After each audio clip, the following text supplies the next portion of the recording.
Hi everyone, I'm very pleased to give a talk about iron and steel.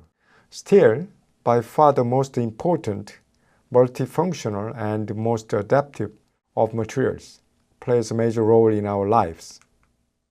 Steel influences the car we drive every day, the building we work in, and the houses where we feel safe. Then let's think about why steel is so important and why we should learn about steel.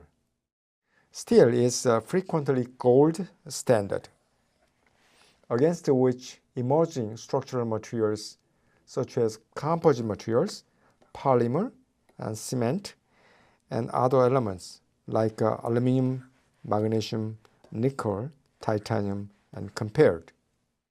Steel is the metal that holds civilization together. 1,000 years ago, our ancestors learned how to turn rocks into a special type of metal. Since then, this metal has helped us build our cities, our agriculture, our clothes, and essentially everything else on which we rely. Steel now underpins the whole of our civilization, and yet few people notice it.